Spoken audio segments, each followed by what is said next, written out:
Et par exemple, vos collègues, dès qu'ils descendaient de l'hôtel, ils étaient... On leur demandait où ils allaient. Où ils allaient. On proposait de les accompagner pour la journée. On proposait, ils imposaient. L'ambiance était un petit peu...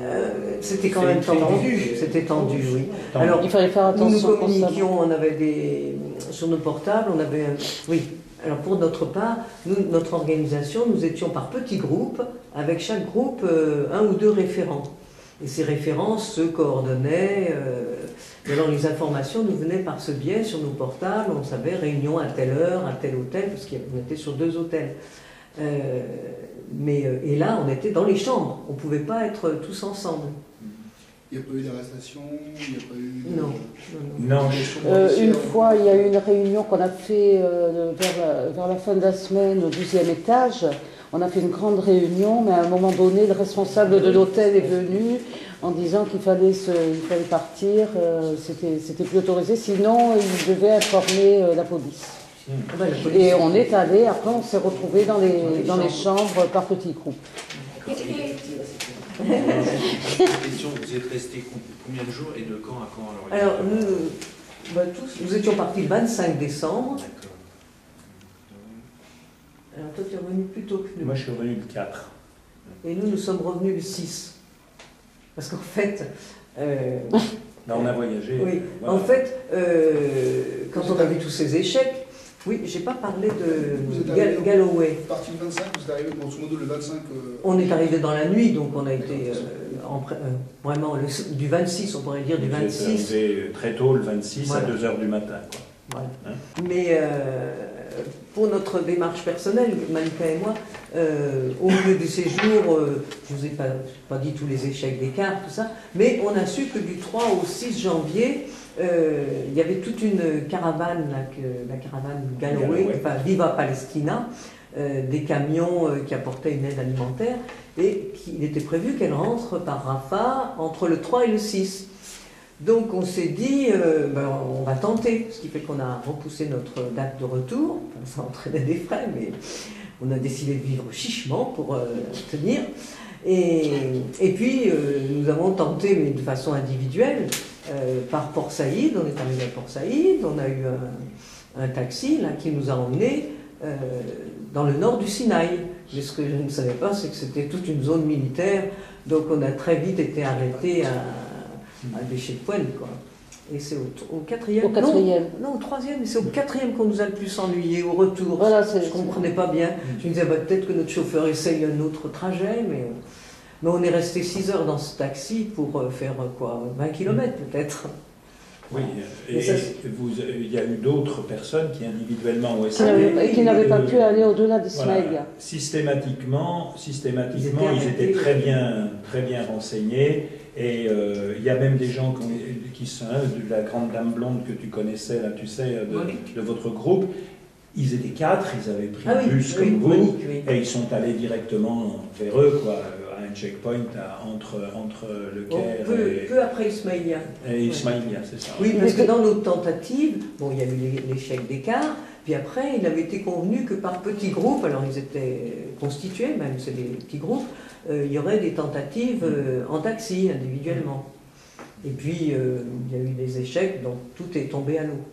Il était question aussi qu'on puisse partir en bus, en contournant par le sud, avec des bus de tourisme. Puis finalement, on a appris entre-temps qu'il y a eu un bus de touristes qui avait été contrôlé, puis refoulé, et finalement ça a été annulé.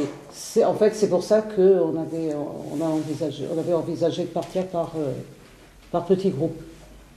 J'avais une question, parce que j'ai suivi évidemment, même si je n'étais pas partie prenante, mais j'ai bien sûr suivi ce qui s'est passé.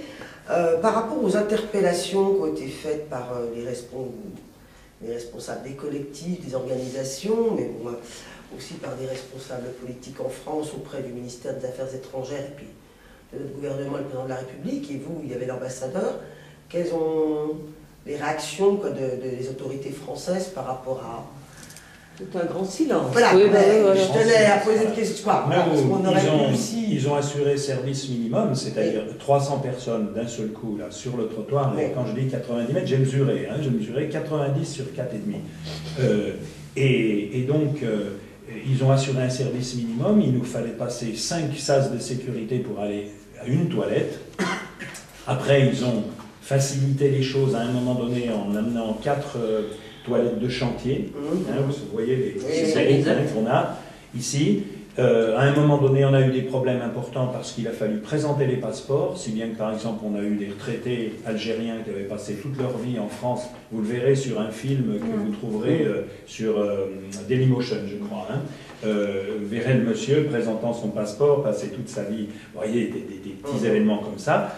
Sur le plan, comment dire, service minimum, quoi. Parce que finalement, sans le faire exprès, cette présence devant l'ambassade de France, qui a été improvisée, parce que nous, normalement, le lendemain matin, on était à El Arish. Voilà.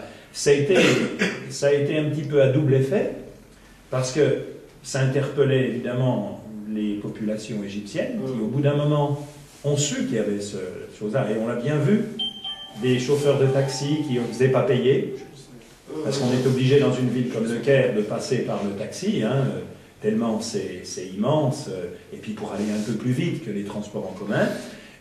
Un jeu de klaxon en passant, très différent du jeu de klaxon, on klaxonne beaucoup au Caire, je ne sais pas s'il y en a parmi vous qui connaissent, moi je découvrais un jeu de klaxon manifestement, d'encouragement, des signes comme ça, et c'était devenu, ça a duré 5 jours de temps, alors c'était connu, la presse en avait parlé, et disons que l'autre aspect, c'est que ça interpellait aussi les autorités françaises.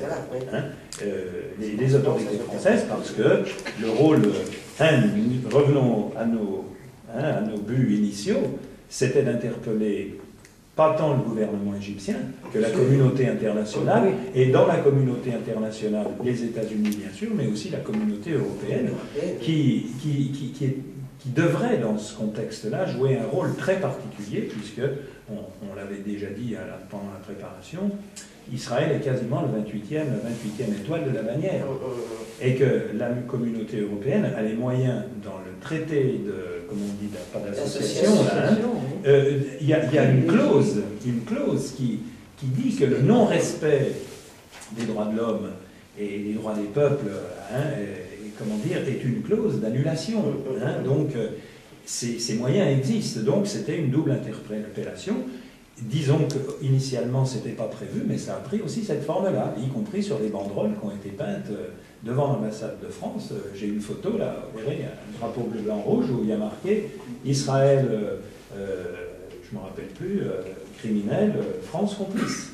France complice. » Comme clause d'annulation, je ne suis pas historien, clause d'annulation de quoi?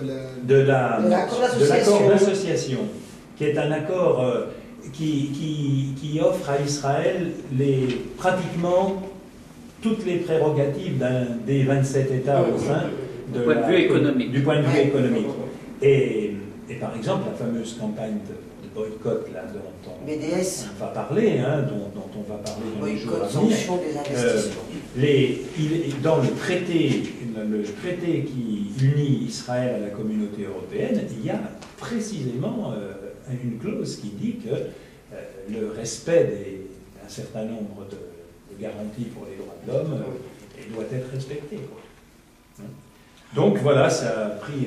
Alors ce campement, si on peut dire improvisé on a décidé de le tenir jusqu'au bout, parce qu'on a voulu nous en écarter en nous proposant une résidence dorée au lycée français.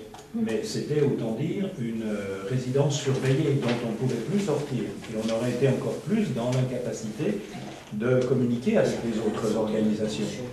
Et finalement, cette bande de Giza de 90 mètres sur 4,5 est devenue un peu un point fixe dans lequel au moins les délégations qui voulaient discuter les unes avec les autres, on a pu communiquer.